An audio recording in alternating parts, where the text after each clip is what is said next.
What's up guys, welcome back to my channel. If you're new here, I'm Bonnie and this is my channel where I talk about all things lifestyle and DIY. So if you're interested in either of those, make sure you hit subscribe and turn on those notifications. But today I'm going to show you guys how I turn this boring white wall in my dining room into something beautiful. So if you guys want to see that, just keep watching.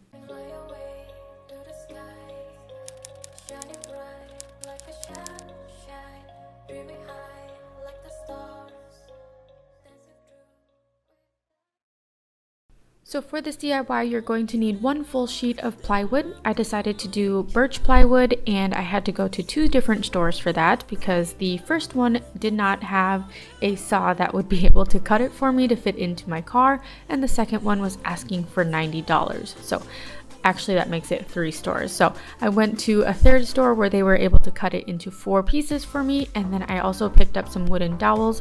But you will see later in this video that I decided to get different dowels for this project.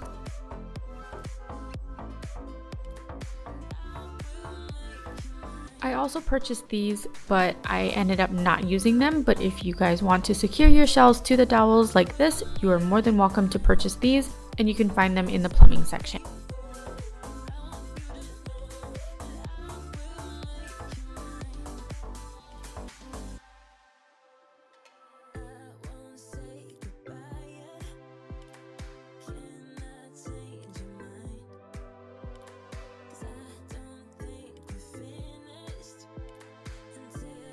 So the first thing that I did was I marked 2 inches in on both sides of the corner for all 4 corners. So 2 inches in on each side and then for all 4 corners.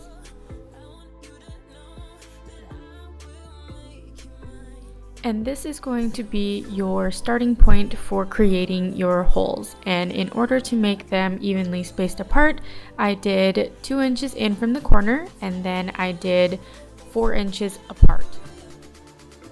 So I went along all 4 sides and marked 4 inches apart for each of the markings.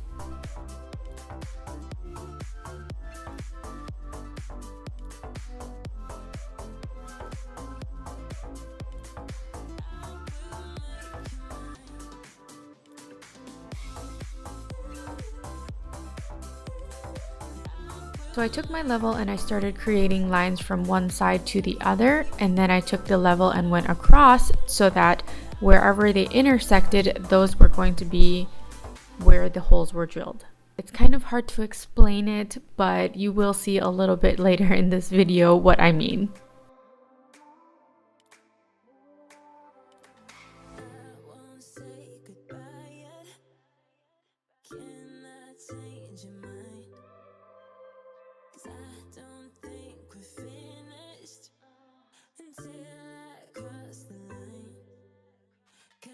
So you can kind of see here that my first board I did lines all the way across, and then for the next 2 I just decided to mark it where they intersected. That way I don't have too many pencil markings to erase.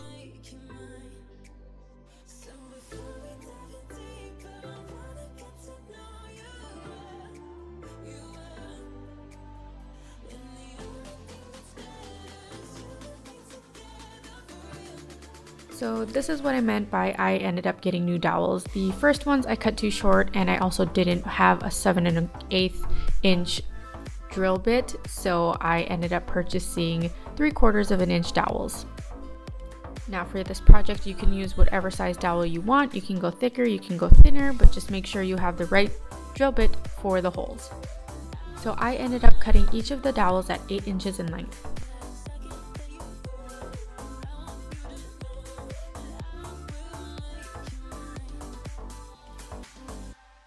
And depending on how many shelves you want will factor into how many dowels you will need cut. I decided that I wanted at least 3 shelves on each of the pegboards, so I needed 16 pegs. So now I'm starting to drill the holes into the plywood.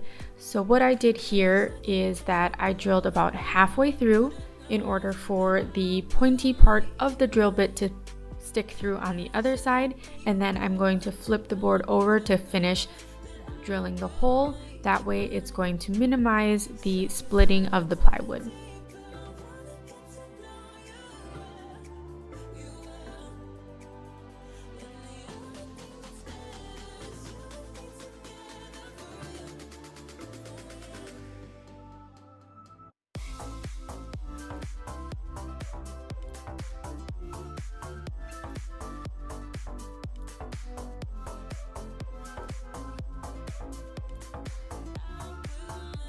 And this is what the plywood looks like after it's all done. You have a nice DIY pegboard that looks really nice.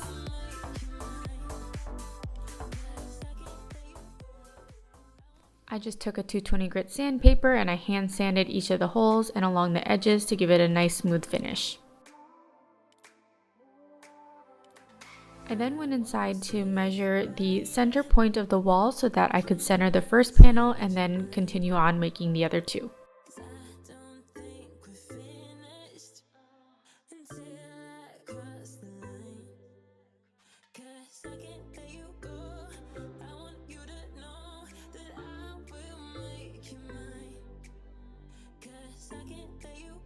I will say that mounting these pegboards onto the wall was the hardest part of this project. We have metal studs in our walls, therefore I have to avoid them, and trying to get all four corners for all three pegboards not to hit a metal stud was a little bit challenging, but that's what I'm doing here is I'm marking off where the studs are in order to avoid them.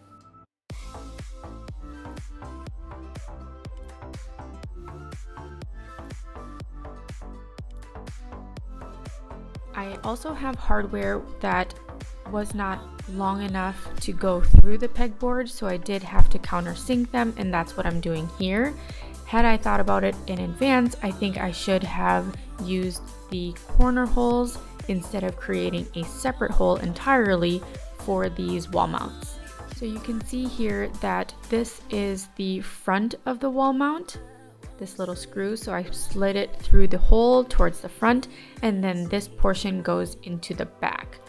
And that hole right there is where the screw goes into the wall. So right now you're looking at the back side of it. And then this is what it looks like from the front. It's a nice, pretty finish, and I really like the way it looks. So now I'm adding the rest of the countersunk holes in order to hang up this panel.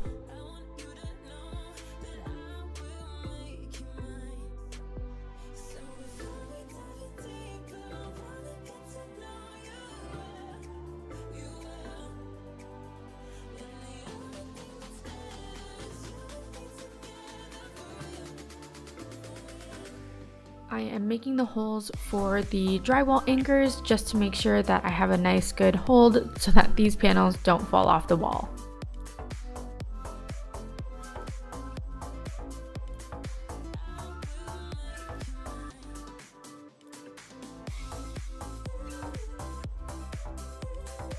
Whichever way you find easier, if you do decide to use these wall mounts, is screwing in the backside first with the screw into the drywall anchor, or you can attach these to the actual panel and then somehow figure out how to secure it to the drywall anchor.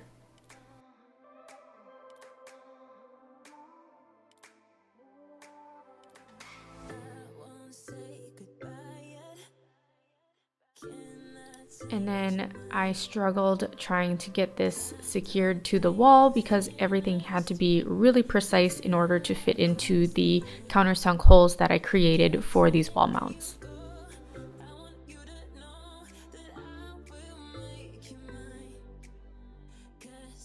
But after some time I figured it out and it looked beautiful. This is what it looks like from the side. It looks really clean.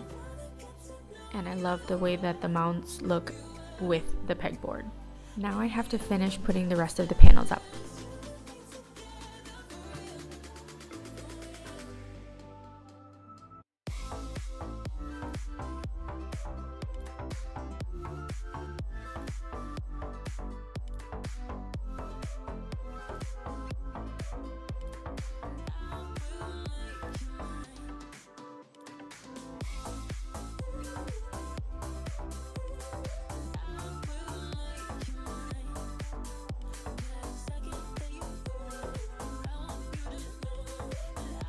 After I got all three panels up, I had to cut up the fourth panel that I received from the full sheet of plywood, and I used it to make the shelves.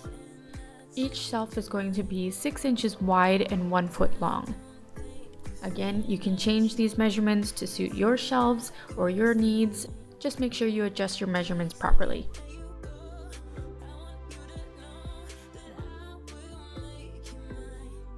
What's really fun about these pegboards is that I can rearrange them however I want. So I feel like I will be doing this quite often, and I'm really excited to decorate it.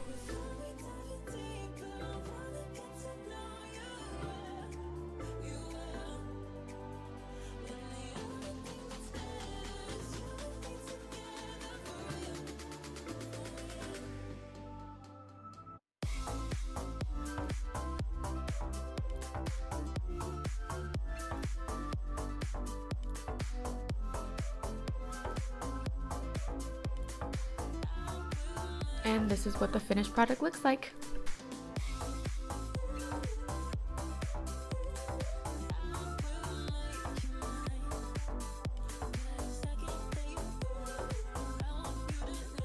I'm really excited with the way it turned out. It definitely gives this wall some character. So I hope you guys enjoyed this video. If you did, make sure you guys hit that thumbs up button, and I will see you in the next one.